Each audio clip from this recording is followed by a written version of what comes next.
Hello. Today I want to talk about the overall state of the British economy right now, because I think it's looking pretty dire, and I don't think there's much cause for optimism right now. And I want to look at what I think are the four main reasons as to why we're in such a desperate mess. Now, the first is that the UK has become or London at any rate, has become the money laundering capital of the world. And we know that all the world's dirty money floods into London and via London to various of our offshore tax havens. We know that a lot of that money then comes back into property in London. London is absolutely awash with money at the moment. There are thousands and thousands and thousands of properties which are never occupied because they're simply deposits for dirty money. And this is not good because it forces up the price of property elsewhere. And it means that London becomes more and more different from the rest of the UK. London is awash with money. You know, if you go to Mayfair on a Sunday afternoon, look at sort of 20-year-old boys driving around in, £400,000 Ferraris and Rolls Royces and so on. It's just a playground.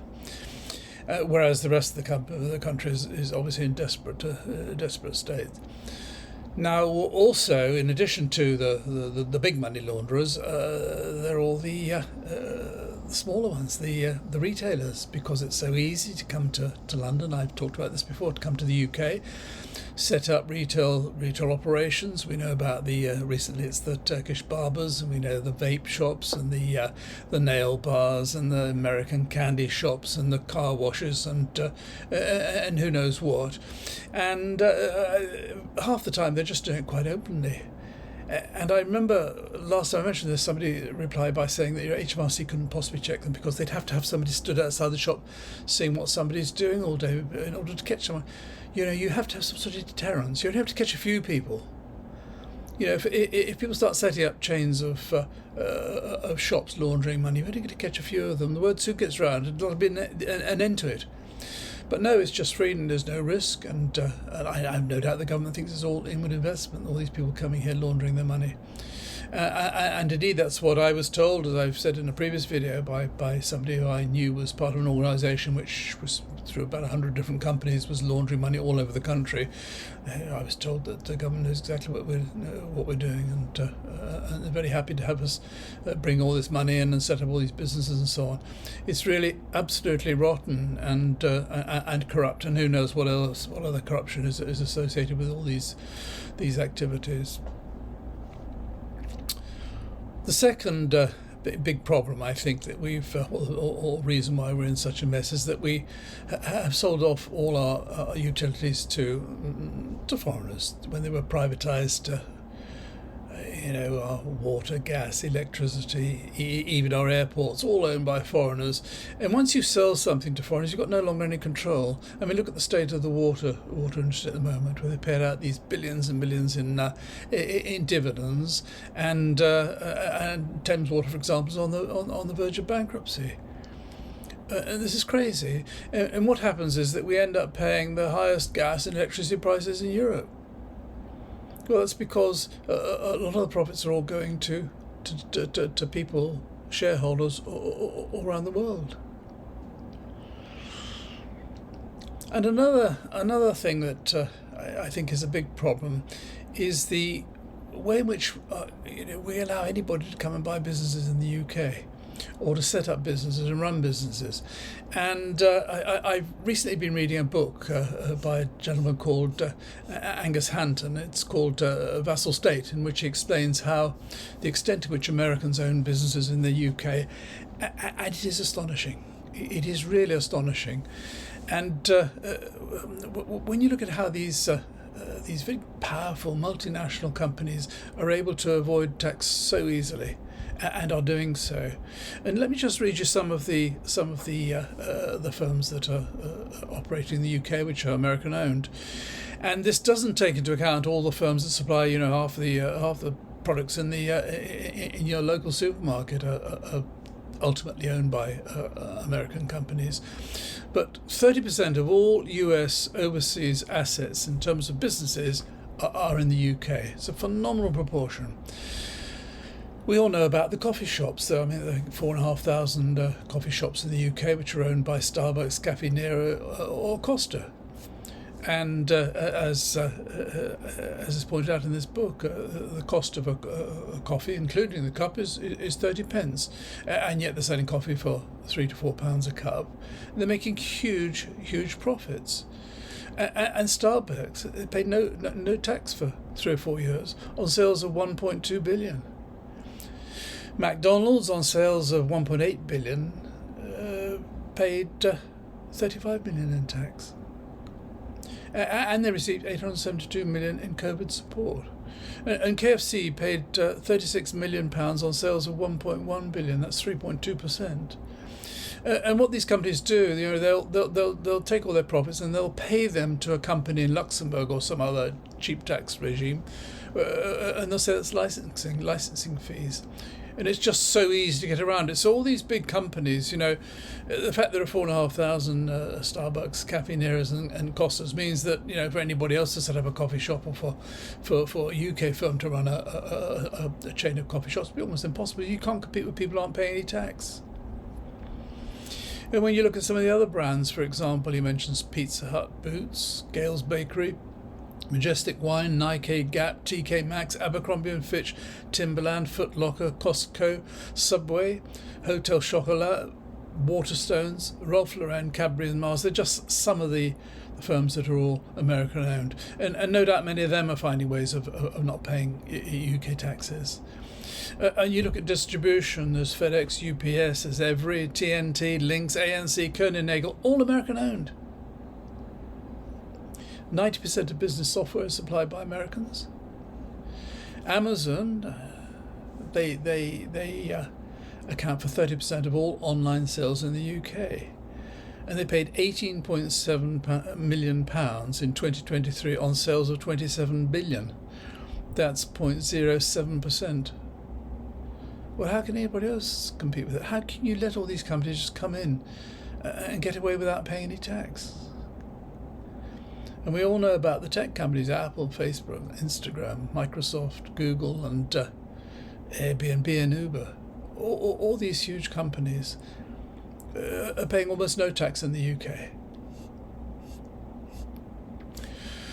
Even, the commercial estate agents, the biggest, JLL and CBRE, they deal with, thousands and thousands of industrial properties all over the country.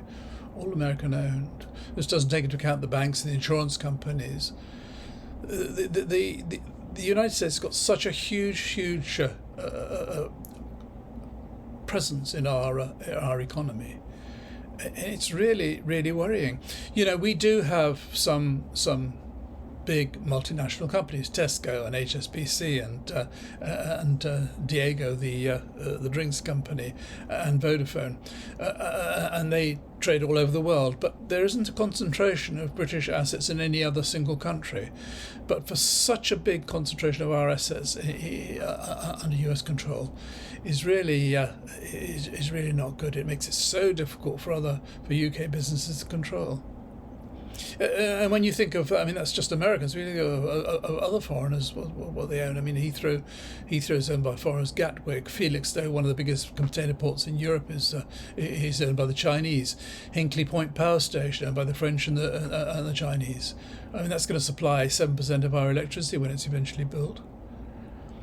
And even companies like Harrods and Selfridges, BMW, Jaguar, Land Rover, and Bentley and Rolls, they're all owned by foreigners. And so you think, well, when you sell off to foreigners, you sell a company to foreigners, you get your capital in and you're going to spend that, and then what? Forevermore, these companies will be taking profits out and paying to their shareholders in their own countries. In other words, we've sold our economy off. And this has left us really weak. And all we hear the government talk about going for growth. Well, where are we going to get growth from? Everything's been sold off. How are we going to grow? We can't, as I've said so many times before, we can't export to the EU because it's now so difficult, because the bureaucracy makes it impossible for small and medium-sized companies. Well, you can't start a business being a big company. And indeed, a lot of big companies that are still dealing with the EU have set up branches within the EU whereby they're paying European staff and they're paying European taxes. And that brings me on to the fourth point, and that is obviously Brexit. I mean, we are really in a mess now, especially with Trump in America. I mean, the options are, there are three big trading groups. There's China, there's the EU, and there's America. Well, we're not going to be doing any deals with China, that's for sure. We don't want to deal with the EU because they're such terrible people and they just robbed us and bossed us around, and they're responsible for everything that's ever gone wrong. So we don't want anything to do with them. It's absolute red line in the Labour Party manifesto, as Starmer and his colleagues keep telling us, it is a red line. We will not return or attempt to return to custom union, single market, agree to a freedom of movement, or ever, heaven forbid, rejoin the EU. That's not going to happen because that might upset people who read the Daily Express, or Nigel Farage might be able to come back on it. And it's just crazy. And I think, taking into account, what I've said before, the big and dirty, the capital of dirty money, money laundering capital, selling all the utilities to foreigners and selling so many of our businesses to the Americans and to others from all over the world, so that we are now such a weak economy. To be out on our own talking about going for growth, talking about an AI superpower and all this absolute utter rubbish, it's not going to happen. And when you look at you look at the consequences of Brexit, I mean, you can't hide it, and I may mention it every week, every other week, but it's just so vital, it's so central.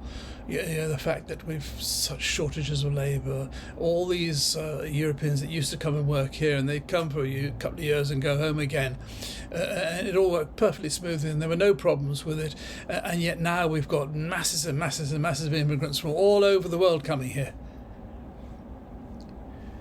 And this is not to mention the endless bureaucracy, and as I've kept saying, and I will keep saying, we are going to face later this year severe food shortages, because the controls that we have to impose on goods coming into the country, we're not controlling anything at the moment, the controls that we have to impose on goods coming into the country and food coming into the country will deter a lot of suppliers from supplying the UK. And so we're high and dry on our own, looking very weak, and I mean, how can you have any optimism? It's desperate, and it's also stupid. And I think also we've been so badly governed over the past, well, really since Thatcher's time. I mean, these terrible misjudgments. And if you look at the way that in recent years, look at the way that the whole COVID thing was handled. You look at the waste of money. Government waste is just phenomenal. You look at, for example, Test and Trace, the famous one, the 28 billion, and we've got nothing for that. It was said not to have worked. Bounce back loans, they wrote off 4 or 5 billion because Sunak didn't want to pursue them. 4 or 5 billion, and PPE 10 to 14 billion, and HS2 cancelling the top half of that was 100 million, and the Rwanda scheme 700 million pounds. And what do? Chase after the benefit frauds. Benefit fraud is reckoned to be almost 1.5 billion a year. Let's go after that. Forget all these other billions and billions. And I think with such a, I'm sorry to say it, but such a weak Prime Minister, this being frightened of everybody now because he's terrified of America. Do you know the United Nations had a proposal to crack down on tax havens, and like 150 odd countries voted, and 125 or so voted to go ahead and crack down on tax evasion, international tax evasion, and tax havens, and just 9 countries voted against, including the UK and America, of course. And so, as I say, if Starmer is afraid of the Daily Express and he's afraid of Farage, he's certainly be terrified of Trump and the Americans, especially with this fantastic grip they've got of so much of our economy. I mean, they can do what they like with us. I mean, Trump can eat us if he wants to. It's terrible, terrible, and it's just so stupid. And this is all so as we can leave the EU and take back control and stop foreigners coming here, stop people coming from the EU and using our National Health Service. It's just pathetic. But as I say, it's very, very difficult to in any way feel positive or feel there is any hope, really. I'm just, I mean, I'd love to come on here and give some suggestions as to how things might be improved, but it's very difficult, But anyway, if you've watched this far, thank you very much indeed. And if you haven't already subscribed, I'd be grateful if you do so.